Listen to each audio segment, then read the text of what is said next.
कराची से खबर आपको दे अब्दुल कदीर शाह की रिपोर्ट के मुताबिक कराची ट्रैफिक पुलिस ने अवामी खिदमत की एक और बेहतरीन मिसाल कायम कर दी। बारिश के बाद शहर के मुख्तलिफ सड़कों पर पड़ने वाले बड़े बड़े गड्ढों को ट्रैफिक पुलिस एहलकारों ने अपनी मदद आपके तहत मिट्टी डालकर पुर कर दिया।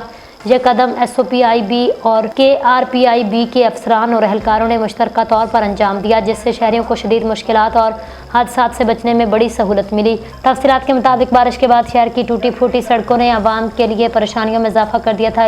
ऐसे में ट्रैफिक पुलिस ने किसी और अदारे का इंतजार करने की बजाय फौरी तौर पर खुद मैदान में उतरकर गड्ढों को मिट्टी से भर दिया ताकि ट्रैफिक रवा दवा रहे और गाड़ियों को नुकसान ना पहुंचे। अवामी हलकों और समाजी रहनुमाओं ने इस इकदाम को खूब सराहा और कहा, ये ट्रैफिक पुलिस की फ़र्ज शनासी और खिदमत खल्क का मुँह बोलता सबूत है। शहरियों का कहना है, अगर मुतलका बल्दियाती इदारे भी इसी जज्बे के साथ अपनी जिम्मेदारियां पूरी करें तो कराची के मसाइल में नुमायां कमी आ सकती है। माहिरीन ने कहा, ट्रैफिक पुलिस के इस इकदाम से न सिर्फ ट्रैफिक की रवानी बेहतर हुई बल्कि अवाम और पुलिस के दरमियान एतमाद की फ़िज़ा भी मज़ीद मजबूत हुई है।